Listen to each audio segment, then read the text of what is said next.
Hello guys, Kelly here again from Kel's Aquariums. Just got a row of cories down the bottom there. So right now everything's looks fine, but I've been having bother. So for those who've watched my videos, or don't, I'm about to tell you anyway. So I use the Fluval Plant 2.0 and I have got the controller for that light as well. Now the light itself, as you can hopefully see, is lighting this tank up good. It's only on about 50% power. It's a 4-foot light. This is a 5-foot tank, 2 foot deep, well 2 foot every other way to be fair. So the light itself is pretty good. It's not the best light I've ever come across, but it's pretty good. However, the controllers are the worst pieces of junk I've come across in lighting. So I'm going to have to ditch the full light. I'm going to put on my goldfish tank. This is the second controller I've had. The first one I sent back and got replaced because it'd be fine for most of the time it was on. So I'd put it on, set the times, program it, leave it. For 5 days it'd be perfect. Then like the 6th day you'd come down and the light was on in the morning when it wasn't meant to come on well 5 o'clock at night. Now the issues with that is you don't know if it's been on all night, so your tank might be getting ridiculous amounts of light on it, and then it's going to cause you all the algae problems in the world because you're getting like 20 hours of light because it's turning on when it isn't programmed to. So I sent that one back and they sent me a new one. Fine. I thought, could just be a faulty unit, even though I have read other people having them issues. So I got my new one, programmed it up, pretty much fine for a month, maybe longer, and then noticed, well, my missus came down, she gets up loads before me, you know, I'm lazy. Missus gets up one morning, 6 o'clock, lights on, 6 in the morning, not meant to come on well, 5:30 PM. So I don't know how long it had been on, don't know if it's been doing it more, but it's a problem, because I say tons of algae. So anyway, I've reprogrammed it again, done the same, a few days later, back on again when it shouldn't be. So the controllers, just avoid them. Just absolutely avoid Fluval's controllers, which means avoid the lights. In my opinion, I won't ever buy one again. And if anyone ever asks me, I'll be telling them not to. So it's a mixed bag. It's making me bite the bullet. I've got Ecotech pumps. I've got a Vectra. I've got a Vortec on this tank. So I'm going to get some Radions, bite that big, painful, expensive bullet, and get. It's a 5-foot tank, so in reality I need 3 minimum, but I'm going to go for 2 because, as you can see, there's my tank isn't that well planted. There's a few plants on that section and a few plants on that section. I am about to split off some of those. I don't know if you can see there, loads of little plants coming off them. Java ferns about it, so they're ready to get taken off and tied to some of that wood down this side. So it is painful because for 2 of them and all the fitting gear it's like 700 and odd quid, which is just painful. But the control it gives me, and it's already linked into all my other stuff, I'm gonna do it. I'm gonna do it just because I want to play. I like techie stuff, I've got to admit, and on top of that, the good lights, you can control them all from the reef link, so I'm hoping to get them sent soon. But everywhere I'm looking online looks like the 10 days wait, so I'm gonna have to run this. I'm gonna call it a Fluval light instead of what I'd like to call it, for a little bit longer. So at the minute it's just on a standard timer, like a mechanical one, so the lights just pop on at 5 now and go off at midnight, and that's that. So I've got no control anymore other than they come on and off. So that's my whinging about that going. So mixed bag, gonna be some new videos on some new kit soon, so it's alright. But gonna go and have a bit closer look at the tank now. We'll go all in one big motion instead of actually dealing with it properly, because I'm whingy. So what I was just on about was those plants there with a little pygmy cory on them. they're ready to get some plantlets picked off them. They're about coming off. A bit of a shrimp there, shrimping about. Oh me, yeah. they're all over here. But yeah, as you can see, the Odessas are just relentless. They're all bothering each other. There might be some mating action going on. A couple of them keep getting chased about, and the big fat ones, so maybe females. But yeah, so this is what's happening. I've done a bit with a sump. We'll go to that side in a minute. Oh, look at them. So I'm just gonna go to the other side in one fill. Big movement instead of just cutting and editing, because I just can't be arsed. Because I'm all pro on that. So down here we have a row of albino bronze corridors and a big fat lad. Well, they're all sort of following, they're all pointing that way. Got some nice red cherries. They've been again, they've been having a go at breeding. Look at them, they're in. These guys. I love it. Still got me 3 Prostilla tetras, which are invulnerable and don't die. They're immortal, I think. They've been alive for 1 billion years. But yeah, and I've got shrimp action going on up here. I don't know if they ruin me focus, but you know. Yeah, a bit of shrimp. They live all in the caves. So my actual bronze cories, not the albino ones, all live in there. Look, in them caves, because that's quite a big cave network. So yeah, it's all going pretty well. The Bobitus isn't going very well. Don't think it's getting enough light. It's hard to focus when there's a million fish going in front of the lens. But yeah, it's all good.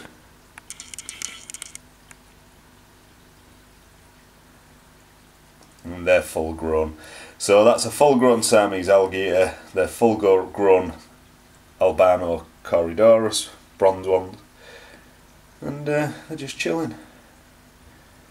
All these fatheads are in the mix. Because they will never not be. Look at them. Anywhere you are, they're here. If you go high, they go high. If you go down low, they go down low. It's cool. I do like them, and at the same time, I do think they're dickheads. I'm getting some decent size on them as well. Them two, that one. That's a big old lump. A nice yellow fin. Oh, it's just going to focus. But there's a million others what are in focus. So anyway, I am going to have to pause it now because we're going round to the other side. Going to have a look at the sump. Because I say, I've done some stuff in there. Not loads. In fact, I've done stuff and changed it back, so I'll talk through it. Bye. Right, so I've just dropped a bit of food in. You can see how hard it is to get food to the bottom. That's all sinking food. And look at the wild pack. They're not messing about. Sorry about the light. Again, it's a sore point right now. But yeah, the swarm, the pack, they don't mess about. So yeah, from this side, not much has changed. My actual, what's it called? Leopard frog plec is fully living in that cave now, and he seems to be doing alright. So this big fat lad, he's happy in his. I say there's another one there in case I actually ever find some other leopard frogs. The wave maker is currently on, I think, a reef crest, so it's like sucking in, blowing out, it's doing all sorts of stuff, which means there's a lot of stuff floating about in the water. I quite like it, and then it kicks into a standard stream and it gets most of the gear out, so it's pretty good. But the madness of these, they love it. They love it. But anytime food goes in, you've got to like put it in all different places to try and get like the cherries to get some, and some get to the putting the catfish pellet in. Ooh, ooh. There's a little there. Ooh, look, there he is. Loving it, him and he. He's kicking all the food out of his cave. Hopefully he's ate a load of it, because I want him to get big. So yeah, the tank's good, apart from that thing. Well no, that's not even true, that's fine. So that's the offending item right there. This Fluval WiFi controller thingy. It is garbage, and it looks like they just don't work too well. I'm sure there's people who do have them at work, but for me this has not been a good experience, and I say I've had a couple, so that can get slung over there and go in the it's a bad job sort of mix. So we're gonna have a look. So there's a lot of wires and stuff because I've had to pull that Fluval thing out a couple of times, but as you can see, hopefully there is a battery backup so my pumps run when the power goes off. There is 3 EM 400 air pumps. There's loads of business, as you can see. That's the where the light's on, because and then everything else down here. Now I'm just going to move back a section so hopefully you can see some of this. So I'm trying to get myself into a position where I'm not wobbling about. So there's all the, so back through onto this sump, down the filter socks they go. They're going well. I've basically got a big bucket of them there. Look, they're just all filter socks. So that I've always got enough. No matter how many times a week I have to change them, I just put them all in another bucket, and then at the end of the week I just bang them in the washing machine. I do just 15 minutes each way, with, you know, it that way and then inside out. One wash with one way, one wash with another. They come out perfect and no bother. So then you get into this, which is all media, all ceramics and sintered glass. And then that black sponge did disappear for a bit, and that piece of mesh there took its place. But I actually found that the black sponge does get catch a lot of rubbish, so I've put it back in because it's not a bother. I've got a couple of them. I just take one out, put another one in. Now the bubbly broth, which that bar's in the way. I changed these air stones. See them? They're good air stones, them little arms. But they've dirtied up real quick. I don't know if you can see how brown that is, and they just lose their output. Now you can clean them because it's just like a piece of cotton wool or something like that. So I am going to clean them, but I found that, I don't even know if you can see, I'm just trying to reach a torch without burning my house down. Them tight, just old school. So let me get a bit of focus. Just the standard air stones do so much better. Look how much that's bubbling up. That is a proper broth. I've put a bit of that mesh on the outflow there, what goes into the bubble trap, so that none of that goes through, because obviously it just all flows into this one. And as you can see, the Senai, a few more bags of scented glass stuff, matrix, that sort of stuff, bio rings, Cera bio rings and all that. And then the 3 heaters. I've got 3 200 heaters in, and it's all running well. So we're going to have a bit more look at the bubbly broth, because it's a beast. So basically what I wanted to show you is, you see there's a big bubbling part there and another one there. They're the 2 standard air stones, you know, just the ones like 50 pence in any shop.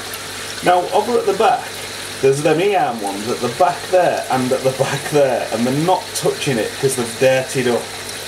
So I'm going to go and buy a couple more. I meant to do it today. I actually went to the fish shop and I knew I'd forgot something, and I've just remembered it just now. So yeah, and then there's a couple of rows of that. With so much biological media in this thing.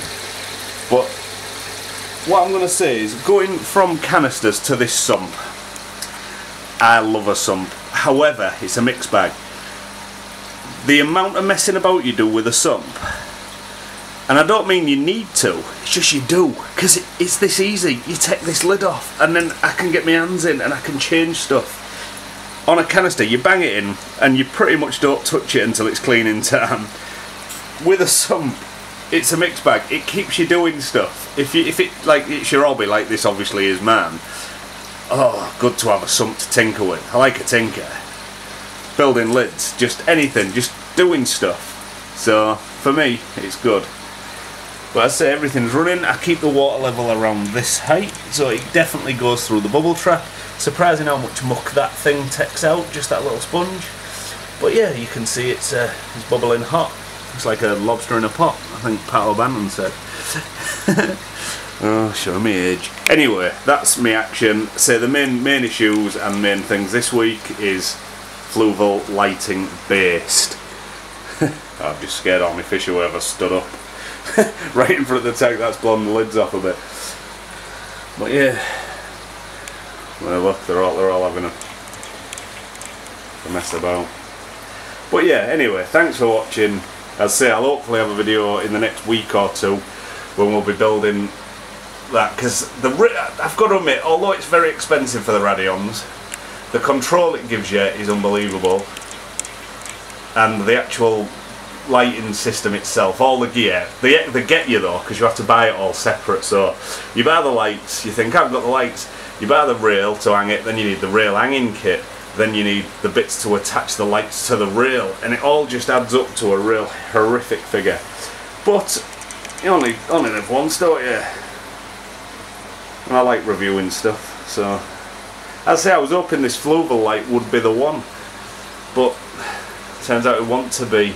So that's going to get the arms put back on it, the extending arms, and go on me tank upstairs, my Galdi tank, instead of the Max Spec Razor that is on it now. So anyway, thanks for watching. For all this business, I'm going to have a full shot of the lot. I'm still on loads of wet mats.